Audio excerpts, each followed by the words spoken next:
Gente, boa noite. Muito obrigado por estarem conosco em mais uma edição do Sempre um Papo em Casa, essa forma na qual a pandemia nos lançou. O apresentador Afonso Borges está sentado em um estúdio. Ao fundo, há cartazes com a logo do Sempre um Papo em diversas cores. E principalmente informal. Essa é a proposta do projeto Sempre um Papo, já há 34 anos. Nesta plataforma YouTube, que vocês estão nos assistindo, alguns pelo Facebook, mas a maioria pelo YouTube, existem mais de 500 programas de TV gravados ao longo destes 25 anos. O Sempre um Papo tem 34 anos, mas eu gravo há uns 25, com autores e autoras de literatura brasileira e portuguesa. Desfrutem. Tem aqui duas pessoas com os papeizinhos, eu tenho que ler. É ridículo, mas eu tenho que ler. Se inscrevam no canal do Sempre um Papo, cliquem que gostou, tem que colocar clica que gostou, cliquem que gostou, ativem o sininho, é ridículo, para que sininho? Ativem o sininho para receberem as notificações de novos vídeos e lives. Depois tem os autógrafos virtuais que eu vou contar o que é.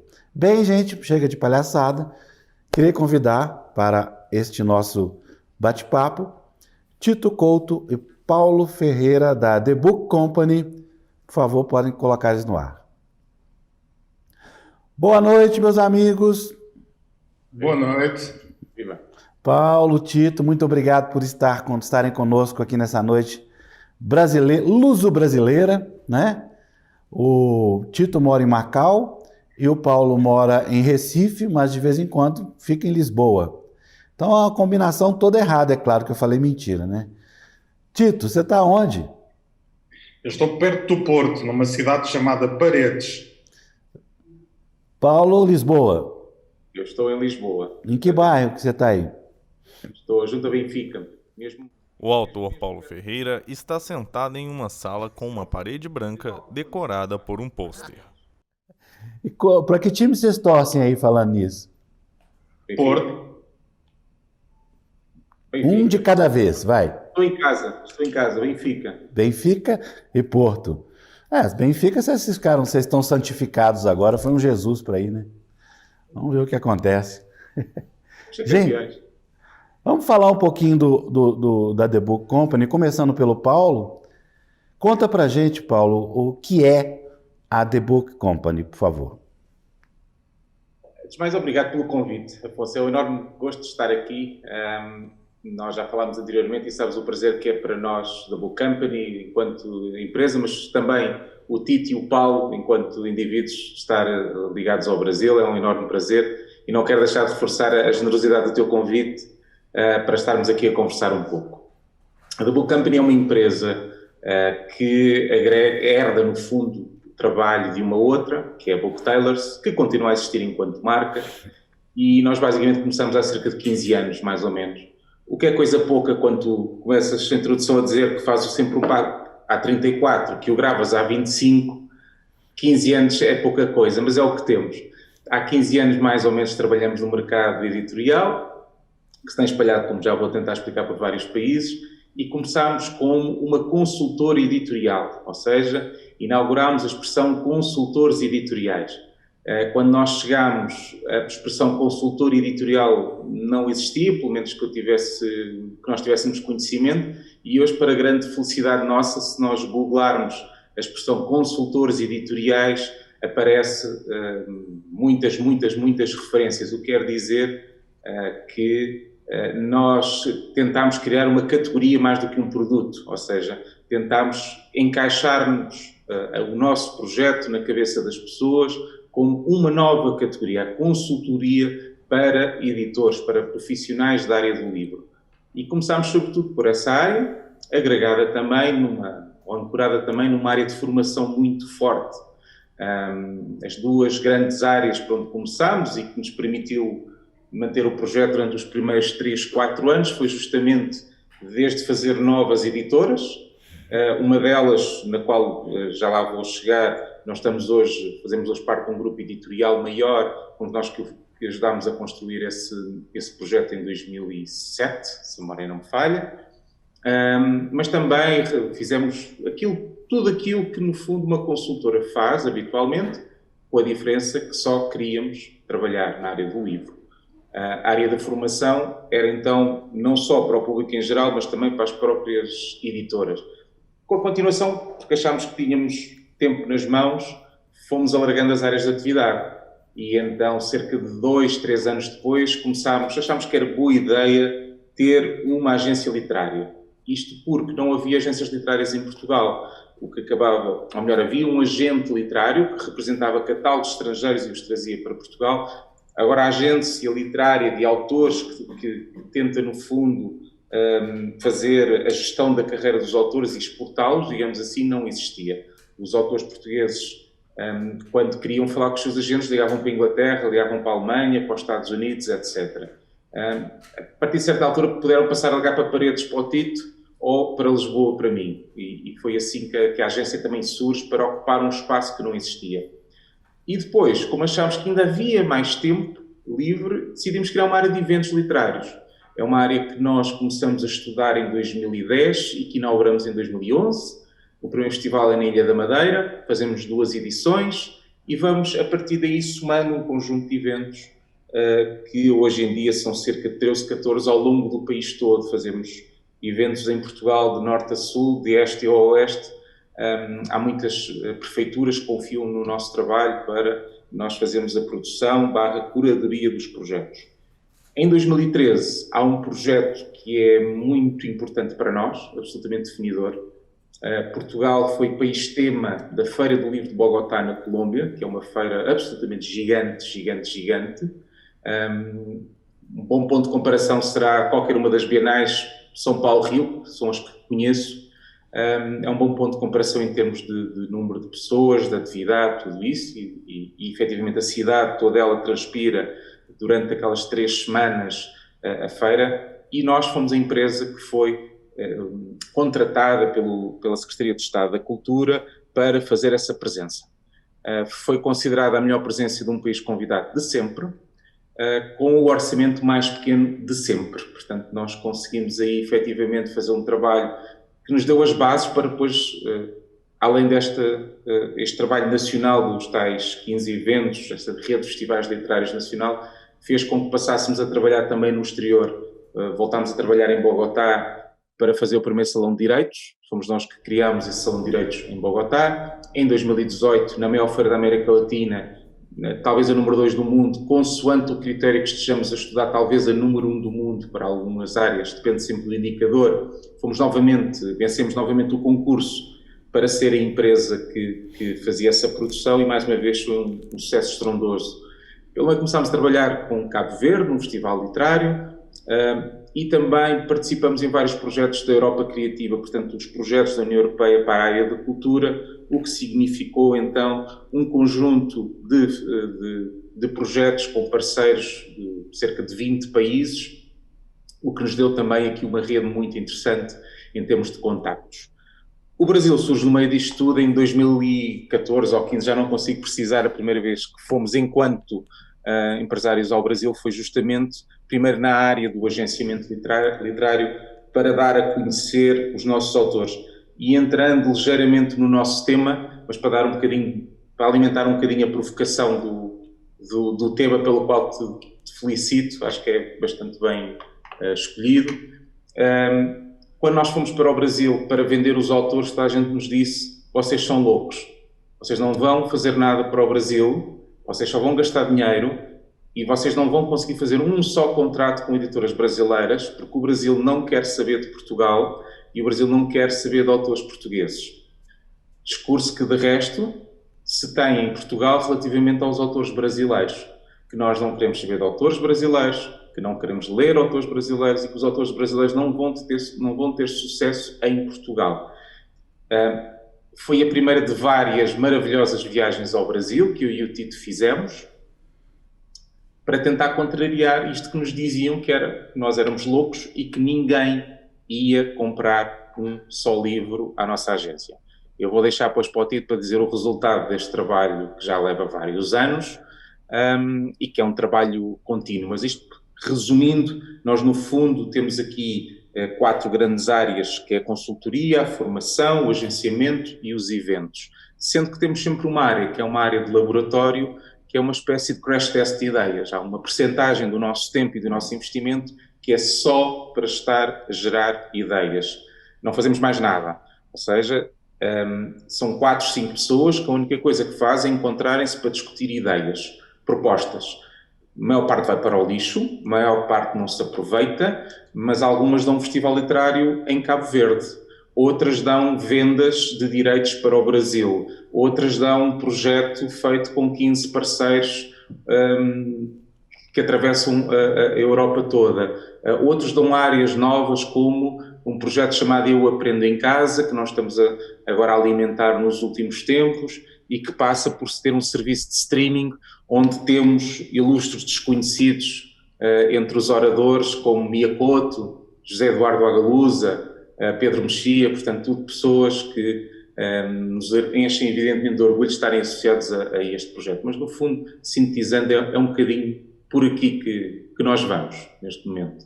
Você falou da distribuidora também?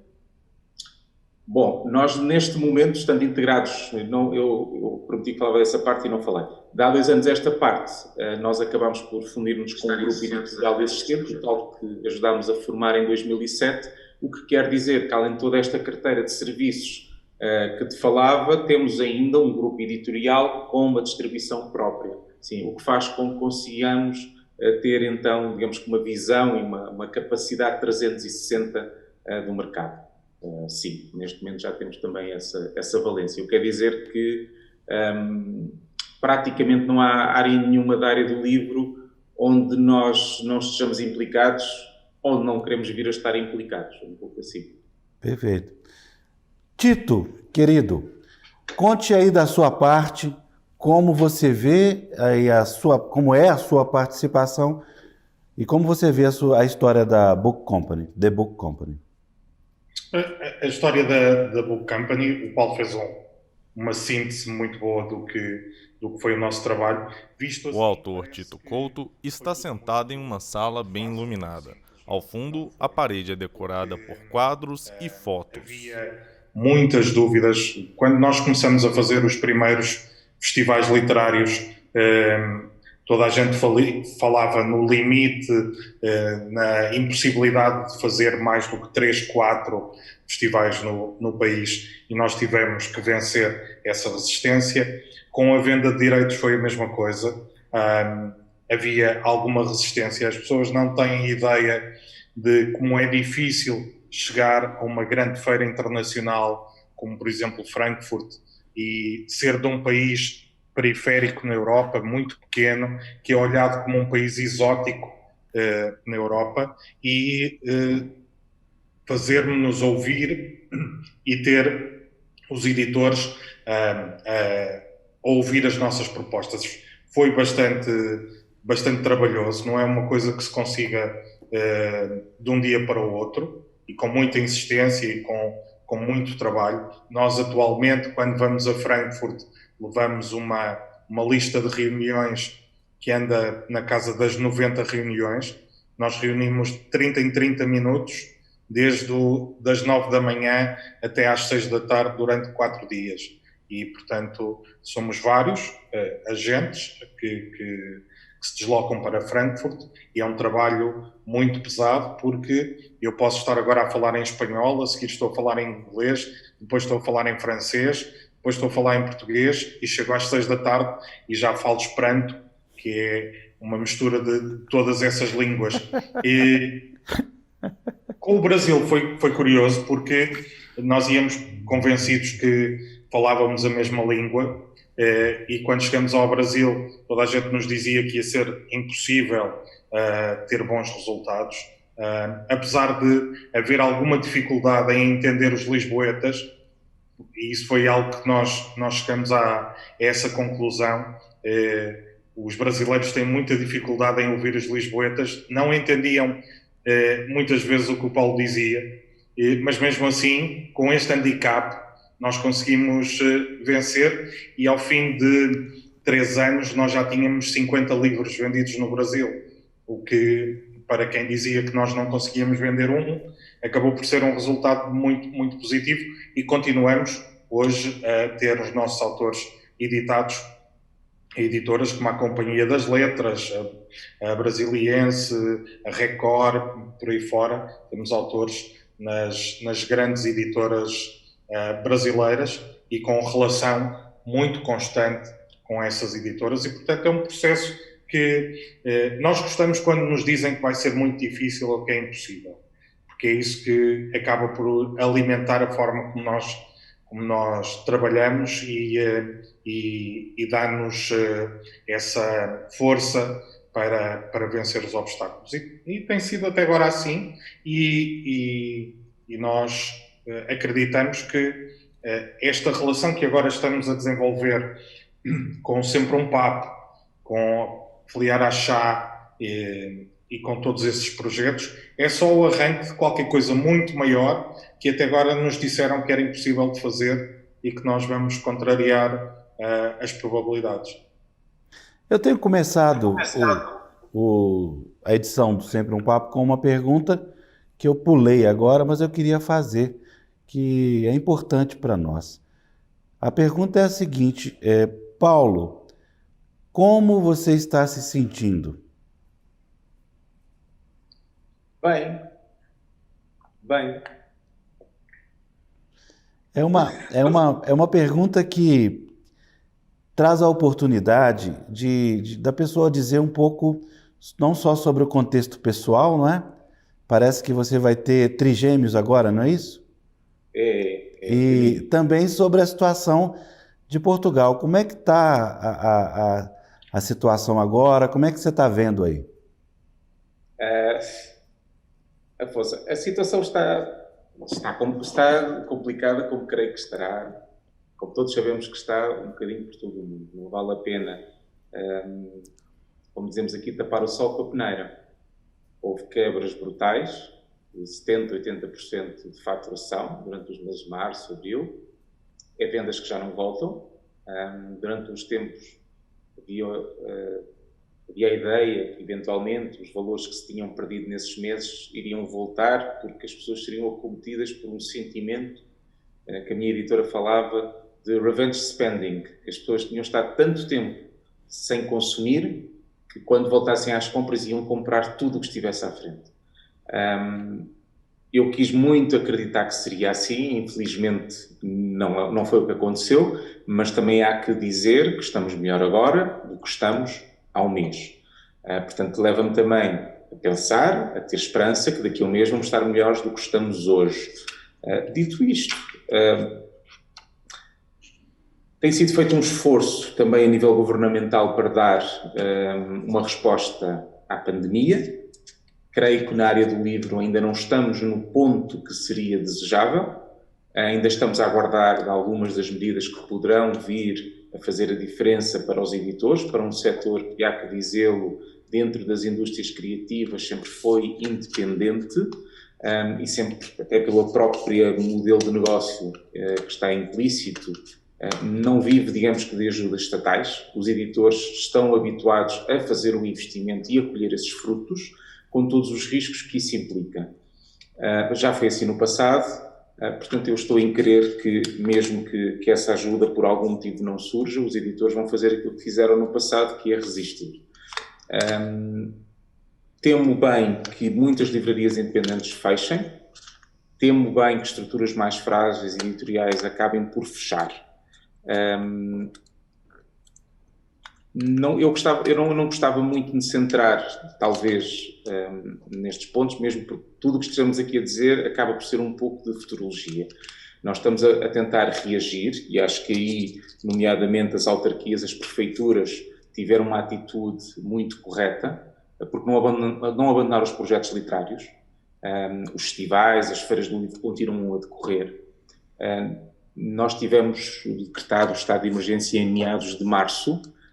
e nós, alguns dos nossos clientes com a Prefeitura de Matosinhos, imediatamente, uma semana e meia depois, já estava disponível para continuar um festival que nós temos chamado Literatura em Viagem, que é um festival belíssimo, que fazemos já há muitos anos também, produzimos também para a Prefeitura de Matosinhos, e que anda em volta da ideia da literatura enquanto viagem.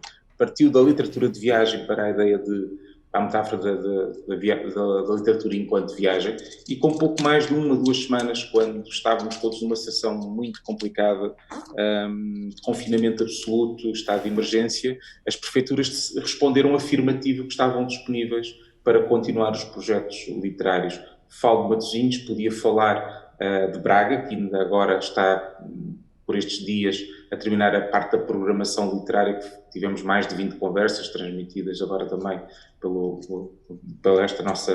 nesta nossa parceria, mas falo também de Oeiras, que inaugurou um novo projeto, que é o Ler Olhos nos Olhos, que também fizemos a parceria. Isto para dizer que em espaço de 2, 3 meses, as prefeituras, de forma muito afirmativa, vieram dizer que estavam presentes e que o livro era importante. Portanto, eu preferia me centrar mais nestes projetos positivos, porque se nós olharmos só para o cenário, o nosso primeiro-ministro diz que é um otimista irritante, eu também sou um otimista irritante, mas até os otimistas irritantes, face aos números que nós vamos vendo, têm alguma dificuldade em ver outro cenário que não seja um percurso complicado de ultrapassar. Agora, não tenho dúvidas algumas que vamos dar a volta. Isso não tenho qualquer espécie de dúvida. Espero com o mínimo de perdas possível, crendo que provavelmente existirão algumas perdas pelo caminho, com muita pena, nomeadamente projetos que todos nós gostamos muito, catálogos muito interessantes, com uma história muito digna na edição, e que infelizmente não vão conseguir possivelmente passar a ponte. Tito, a pergunta é para você, e eu pediria também que você falasse um pouco sobre os projetos que estão em andamento, né? Braga, Matosinhos, Oeiras, por favor. Olha, sobre como é que eu me estou a sentir, eu estou a aproveitar este momento, porque, e com o espírito do Milor Fernandes, que é como são admiráveis as pessoas que não conhecemos bem. E, portanto, eu estou a aproveitar este momento em que ainda não me conhecem bem, para me sentir verdadeiramente admirável. E os projetos que nós estamos a desenvolver são muito interessantes, que é, por exemplo, o de Braga. O de Braga, a Feira do Livro de Braga, tem uma componente muito interessante e que mostra como as prefeituras foram capazes de reagir e apoiar, nomeadamente, as livrarias e as pequenas editoras, porque além de nós estarmos a produzir uma programação com conversas online, a autarquia, juntamente connosco, criamos um modelo em que nós compramos livros às livrarias e às pequenas editoras de Braga, que depois são oferecidos em passatempos durante a feira. Ou seja, a Feira do Livro começa com a garantia que todos aqueles que participam, e eu tenho que explicar isto, em Portugal, tirando a Feira do Livro de Lisboa e, em certa medida, a Feira do Livro do Porto, as feiras do livro em todo o país não estão representadas com editoras, mas estão com livrarias. As editoras em Portugal já não veem as feiras do livro como um negócio suficientemente atrativo para estarem presentes por si só nas feiras e delegam nas livrarias. E, portanto, uma forma de apoiar as livrarias que estiveram fechadas várias semanas foi criado este modelo em que nós fazemos aquisição de livros para depois oferecer durante a Feira do Livro.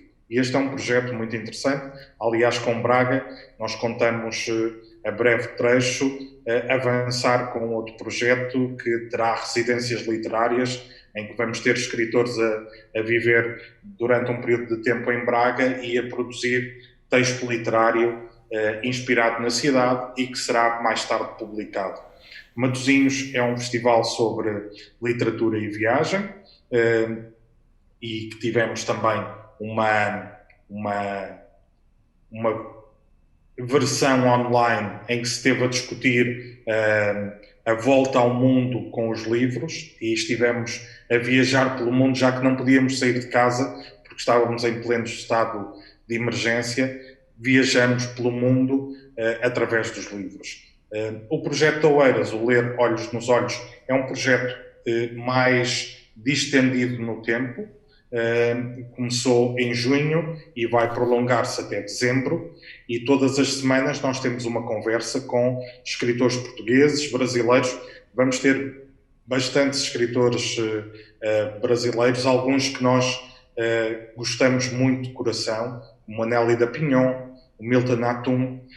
Creio que pela primeira vez vamos ter, pelo menos connosco, a Heloísa Buarque de Holanda, e portanto vamos ter um conjunto de grandes figuras que se calhar em circunstâncias normais nós não conseguiríamos ter ao mesmo tempo num dos nossos eventos. E esta é também uma das grandes oportunidades destes modelos digitais, e que tenho a certeza absoluta que se vão manter no futuro. No futuro os eventos vão ter sempre esta componente digital, porque é uma forma de chegar muito mais longe, chegar a muito mais gente.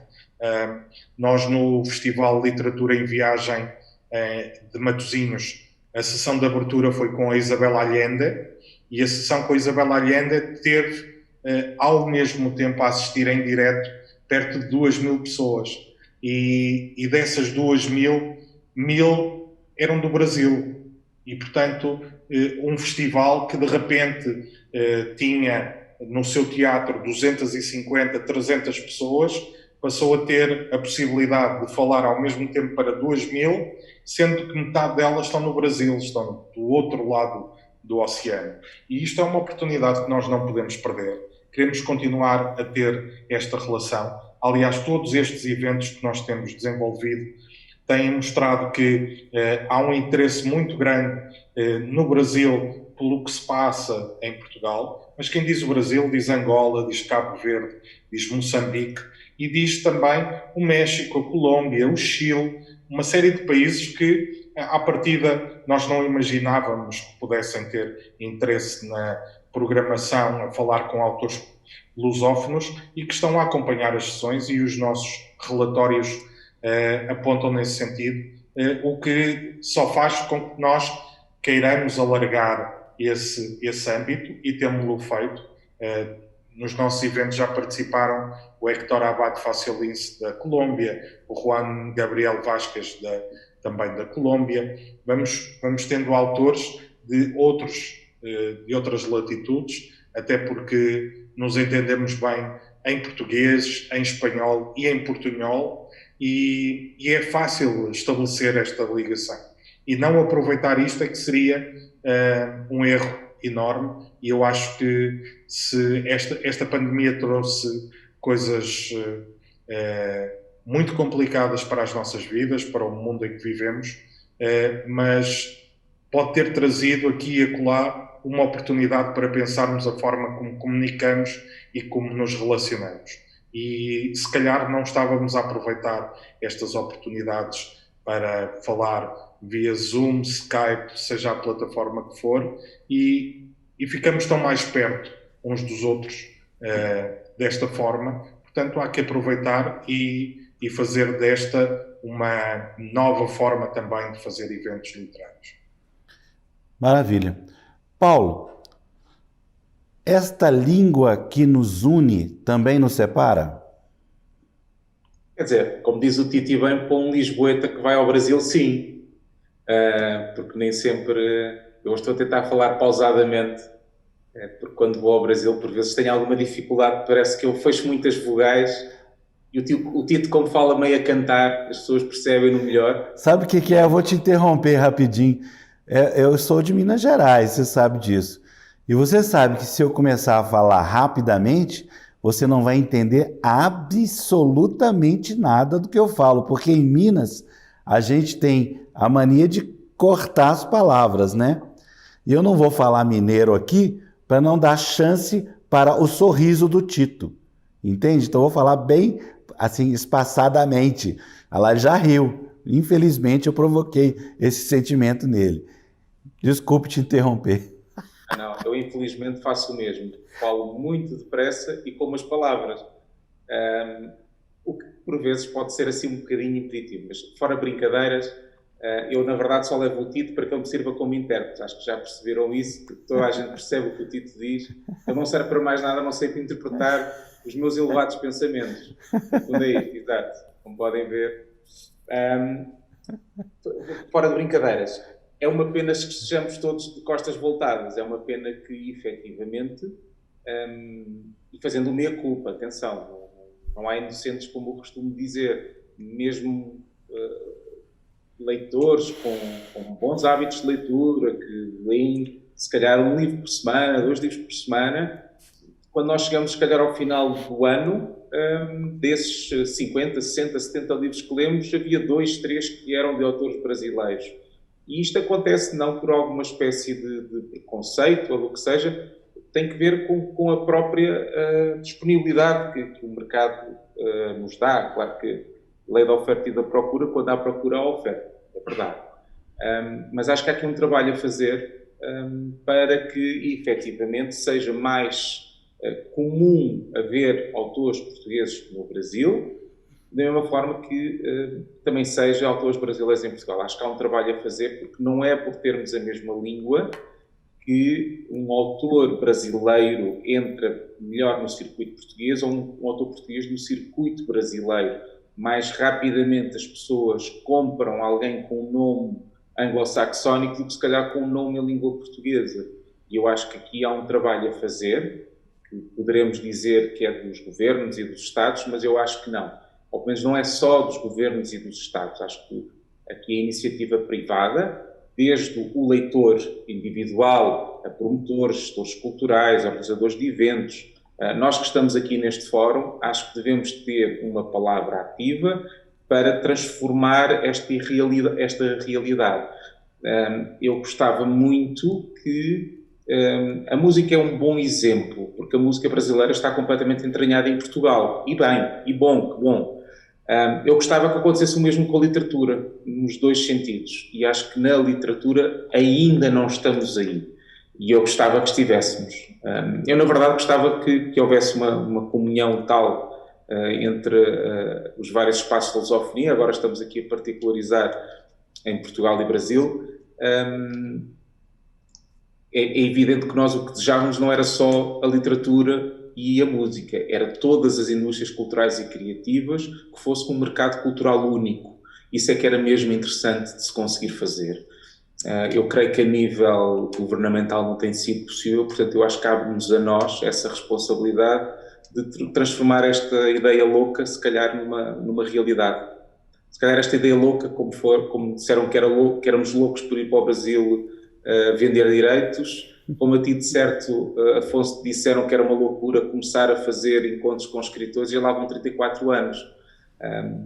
Portanto, eu tinha um diretor, quando trabalhava na publicidade, que ele às vezes dizia uma coisa que era: se eu tentar chegar à Lua, até pode ser que não consiga, mas com os pés no chão não fico.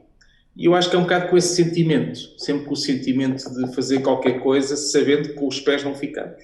Acho que é um pouco isso.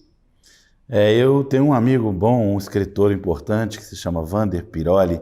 Ele dizia que ele não era um pessimista, ele era um otimista em pânico. É por aí. Tito, responde para mim também a mesma pergunta, por favor.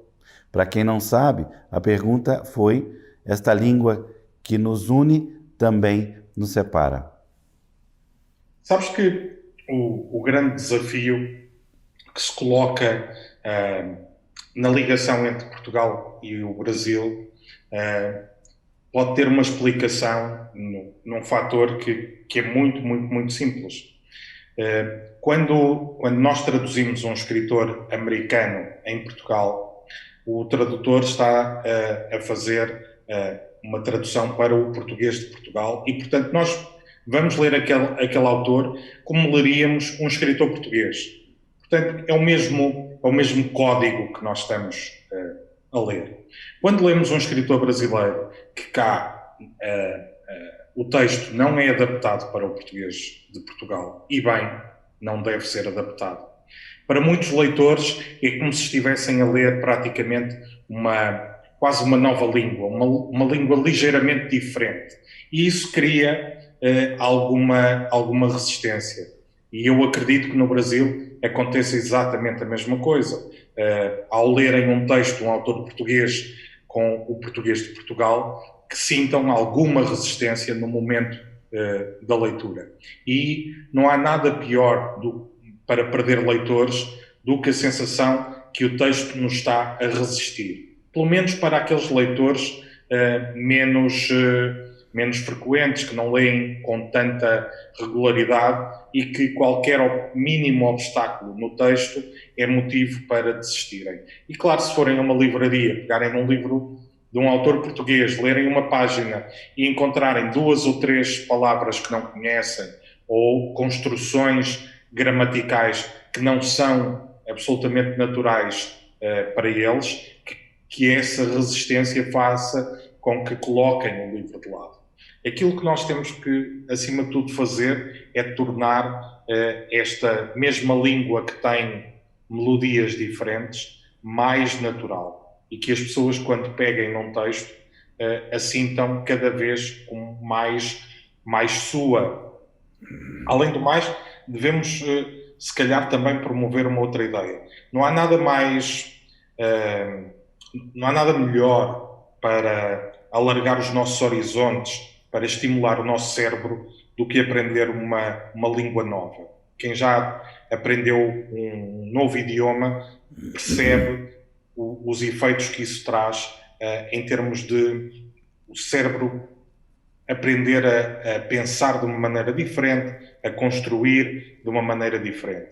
E se calhar nós temos aqui uma oportunidade que é, ainda que o português seja o mesmo, tem estruturas, tem palavras que são ligeiramente diferentes e, portanto, nós vamos estar, em certa medida, a aprender uma língua ligeiramente diferente, muito parecida com a nossa, mas ligeiramente diferente. Isso vai alargar os nossos horizontes, vai-nos tornar, vai-nos dar uma visão, uma mundividência completamente diferente. E se nós pensarmos que, por exemplo, na televisão em Portugal, o português do Brasil é absolutamente natural e faz parte do nosso cotidiano, na música faz parte do nosso cotidiano, na literatura tem de fazer parte do nosso cotidiano. E nós temos que vencer qualquer resistência em relação a palavras que nos são diferentes e às vezes não são assim tão complicadas quanto isso. E, portanto, vencer essa resistência é o grande desafio. E essa resistência só se vence se nós falarmos mais uns com os outros.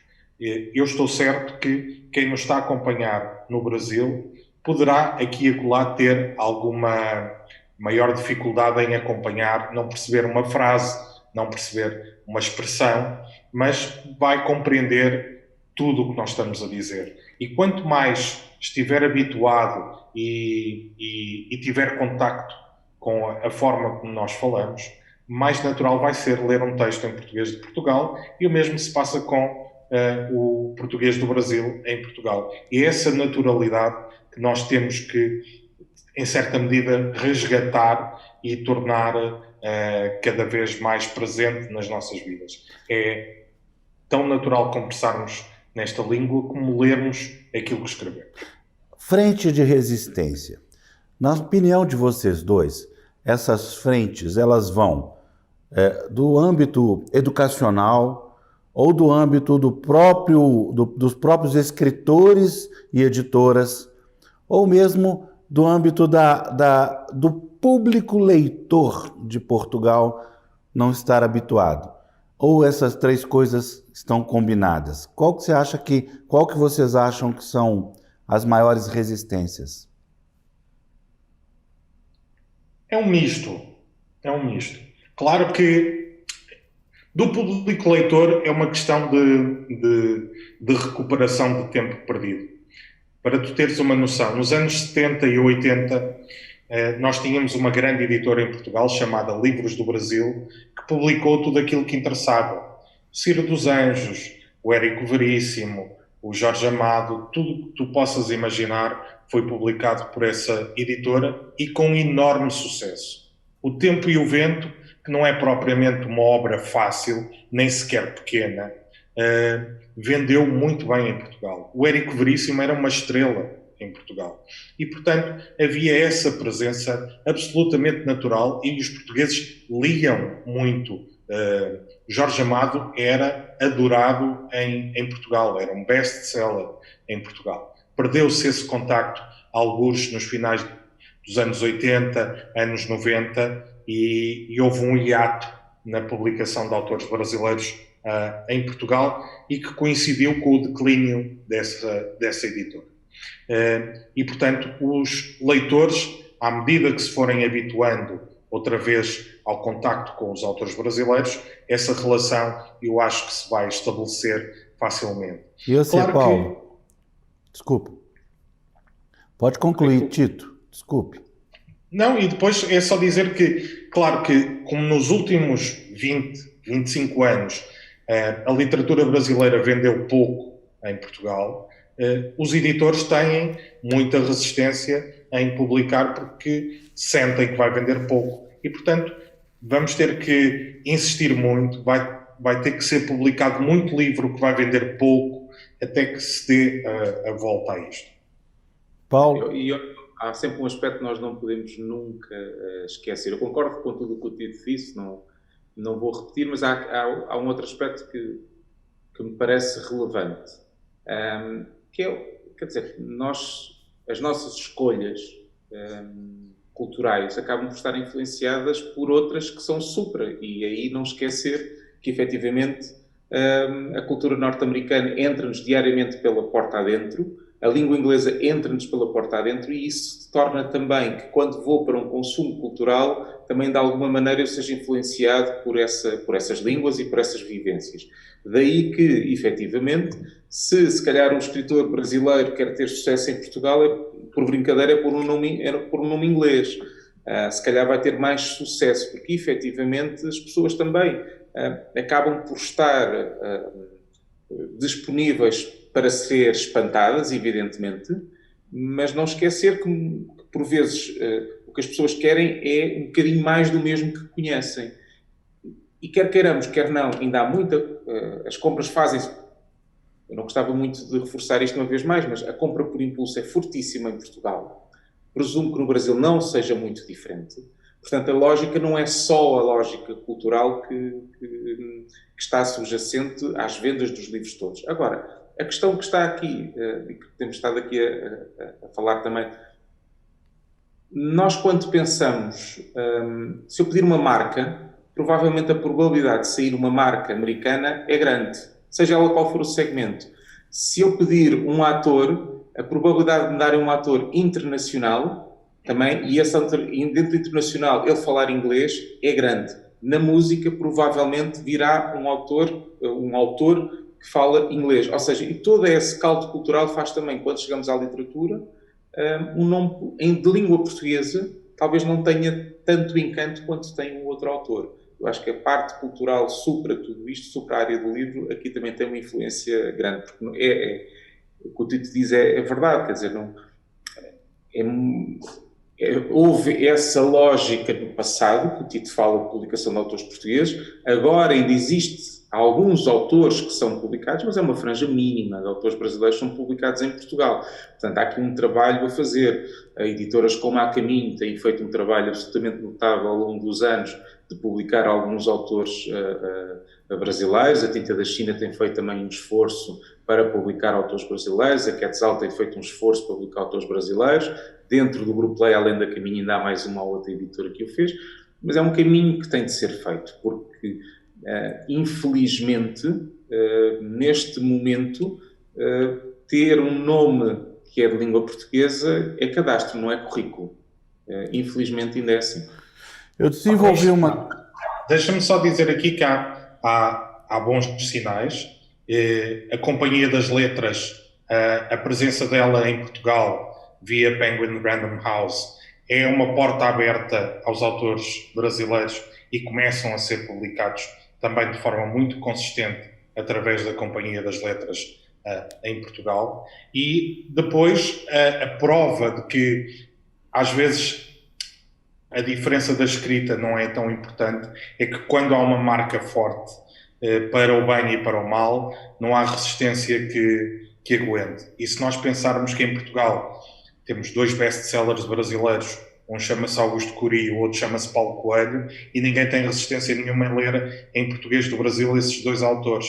Portanto, porquê? Porque vêm com uma carga, uma marca e uma força que ultrapassa por completo a escrita. E as pessoas leem, compram, são fãs e seguem tudo o que eles publicam. Portanto, é possível vencer a resistência. Há várias formas de o fazer, ou é através destes epifenómenos, ou é através de um trabalho consistente e duradouro. E eu acho que é isso que nós estamos a começar a ter em Portugal. É um trabalho consistente, duradouro, e ainda vai levar algum tempo até que dê verdadeiramente bons frutos.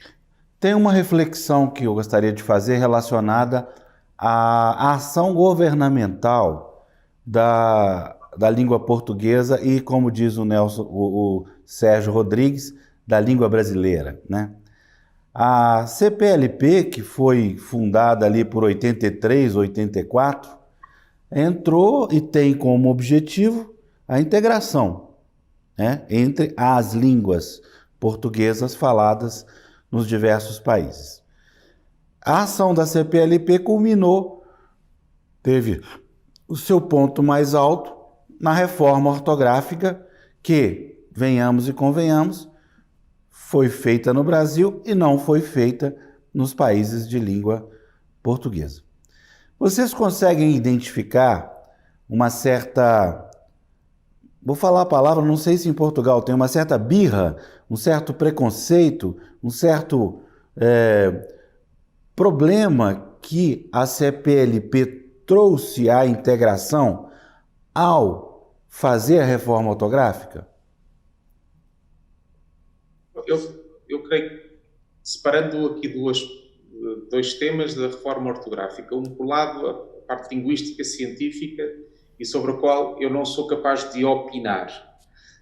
Depois tem a parte de cidadão política e a reforma ortográfica, o acordo ortográfico. Nós recentemente, as publicações oficiais, tem já há alguns anos, as publicações oficiais passaram a usar o acordo ortográfico de 1990, os jornais passaram a usar o acordo ortográfico, há cada vez mais pessoas a escrever o acordo ortográfico e agora, quando se entra na escola, já é com o novo acordo ortográfico.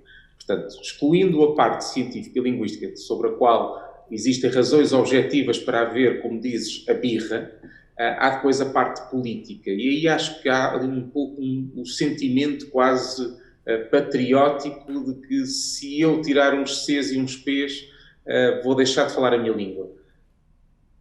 Isso não é um argumento a qual eu seja particularmente sensível, apesar de dever confessar-te, Afonso, que eu escrevo segundo a antiga norma. Felizmente tudo o que escrevo que é publicado passa por um revisor e o revisor, e muito bem, faz o trabalho dele e faz a atualização ortográfica, coisa que lhe agradeço muito, porque efetivamente ainda cometo erros a escrever segundo a nova norma. Ou seja, não escrevo habitualmente segundo a nova norma por uma questão, não é birra, é porque não sei, é por desconhecimento.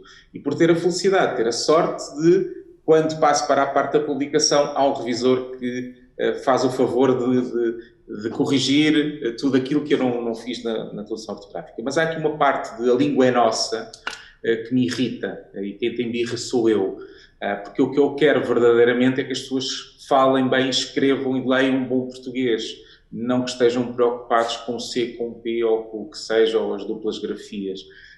É uma não questão para mim, sobretudo quando o argumento vem de que a língua portuguesa é dos portugueses. Aí é um argumento que eu simplesmente não discuto. Não acho que... há aquele princípio, nunca devemos discutir com um idiota porque ele vai-nos ganhar porque tem mais experiência.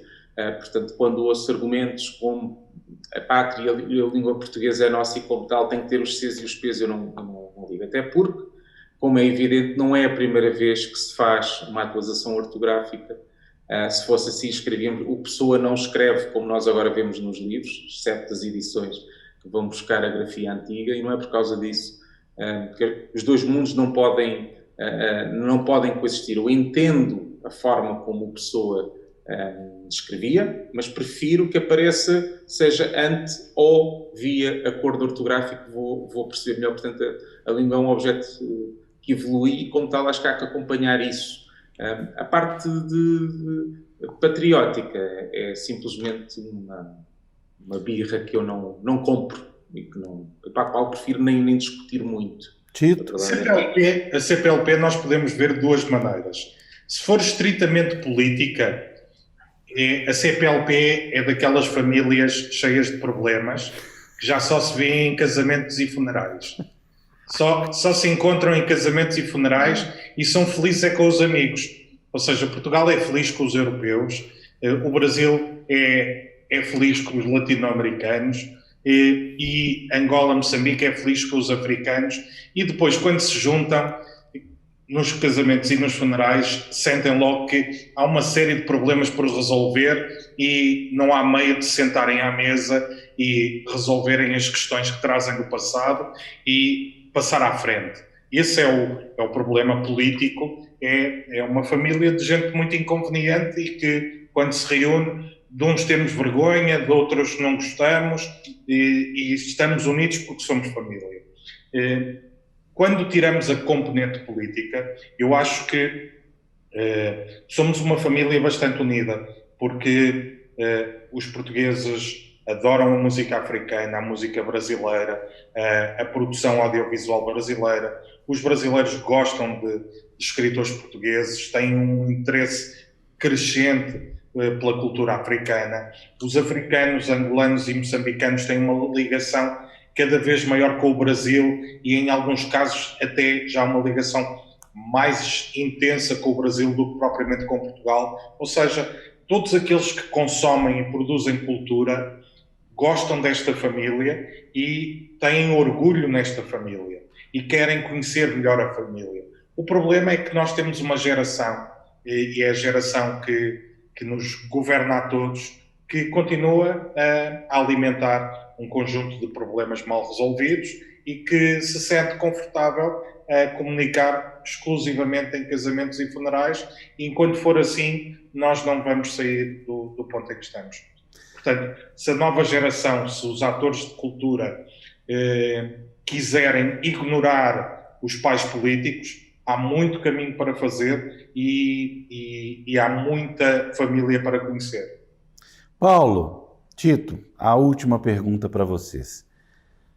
Como nós podemos criar ou estimular ou inventar um modo novo? Vocês acham que é possível chegar num modo novo de comunicação, divulgação e intercâmbio entre os países e as línguas sem tanta política, sem tanta complicação? Sim, eu acho que de resto o único caminho possível. E até porque eu creio que, uma vez mais, aqui talvez mal aplicado, onde há procura a oferta, onde há oferta, e há oferta quando há procura. Acho que esse esforço tem que ser feito pelos cidadãos, pelos indivíduos, e depois porque eles têm responsabilidades na área da cultura, onde nós nos incluímos. E aí eu acho que esse esforço deve ser feito de baixo para cima, porque havendo trabalho feito, eu acredito que os governos também seguirão esse trabalho, porque reconhecerão nesse esforço coletivo transnacional méritos suficientes para que sintam, sim senhor, isto é uma iniciativa que vale a pena ser acompanhada. Todos nós sabemos que a CPLP tem as suas contingências, é um encontro de vários países que evidentemente colaboram quando têm de colaborar, mas acima de tudo há sempre, de fundo, uma competição que está subjacente, como há em qualquer encontro de países, qualquer encontro político, é assim que acontece. Ainda agora, com esta coisa da pandemia, estiveram a ser negociados os fundos que cada país vai receber. Naturalmente, colabora-se quando se pode colaborar, mas o sentimento é de competitividade. E quando estamos na esfera política é assim. E é isso que, de resto, os cidadãos esperam dos seus governantes, que, infelizmente, sejam muito mais pragmáticos do que, se calhar, ter uma visão mais integradora dos vários países. Portanto, sim, eu acho que a única maneira que nós temos, efetivamente, de combater algumas das barreiras que já aqui falámos hoje é a sociedade civil, é os produtores culturais, os escritores, agentes com uma palavra na área da cultura, unirem-se, se calhar fazendo primeiro reuniões bilaterais, um a um, depois juntando mais uma entidade, mais outra, até ser uma inevitabilidade essa corrente de forças entre os vários países, sem dúvida. Olha, Tito, tem algumas coisas que merecem ser validadas mais do que algumas medalhas. O senhor professor Pasquale Cipro Neto, não preciso dizer mais nada, mandou dizer que é perfeita a afirmação que você fez sobre a CPLP. E o acordo é uma grande bobagem, é um desacordo mal feito, cheio de problemas técnicos. Quem fala? Professor Pasquale Cipro Neto, o mestre, o nosso mestre.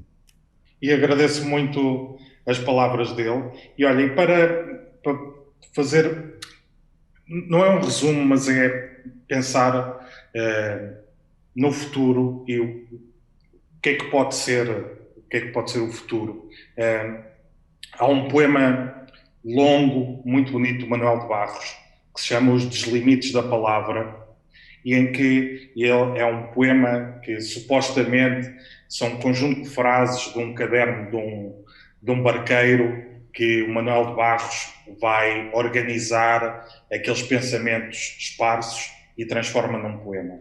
E olhando para o que nós vivemos da pandemia, olhando para este passado de CPLP, de impasses políticos, faz lembrar o primeiro verso desse poema, que é Ontem choveu no futuro. E nós temos essa ideia de que ontem choveu no futuro. E não podemos ficar presos a elas, e muito menos presos a um outro verso dele, em que ele diz que a minha independência tem algemas. Não tem algemas. A nossa independência no mundo artístico, cultural, tem que ter tudo menos algemas. E, portanto, aqui o desafio grande é dizer, ok, ontem choveu no futuro, e quando chove há a possibilidade de germinar qualquer coisa, e qualquer coisa de bom. E, portanto, fica aqui o desafio. Você topa fazer um festival connosco? Está topado. Está topado? Vamos fazer um festival Portugal-Brasil. Fechado. Só não vamos falar mais não, por favor? Para guardar segredo? Gente, muitíssimo obrigado a vocês. Professor Pasquale, o senhor é muitíssimo querido nosso, é o nosso mestre. Uma alegria tê-lo como espectador, assim como todos vocês que estão aí nos assistindo. Paulo, muito obrigado. Tito, muito obrigado. Eu queria passar a palavra de encerramento para cada um de vocês, começando, é claro, pelo nosso pai de trigêmeos, Paulo. Eu acho que, bem, depois deste desafio lançado, eu acho que pouco mais há a dizer. Mas acho que está aqui feita a raiz de uma coisa que se calhar vai demorar algum tempo a sair da terra, mas que eu acho que pode ter pernas para andar. Mas eu estou contigo. Se é para fazer, se calhar o melhor é aparecer com as coisas feitas mais do que dizer vamos fazer. Portanto, é trabalhar em conjunto. Vamos a isso. Muito obrigado. Sim, da minha parte é essa a certeza de que estas conversas são só uma pequena parte de tudo aquilo que nós temos conversado ao longo das últimas semanas e que só mostram que há terreno para construir uma relação mais intensa e mais frutífera entre Portugal e o Brasil, e entre o Sempre um Papo, a Book Company e uma série de outras instituições no mundo lusófono, e são muitas aquelas que têm feito um trabalho incrível, seja o Pen Club na Guiné-Bissau, seja a livraria do Ondjaki em Luanda, aqui ela, a Fundação Fernando Leite Couto em Moçambique. Há uma série de estruturas que estão a construir um caminho novo. E eu acho que se nos juntarmos todos com as ideias de cada um, nós vamos poder efetivamente começar a tornar muito mais franco o diálogo entre os países de língua portuguesa. Muitíssimo obrigado a todos, uma boa noite, até a próxima.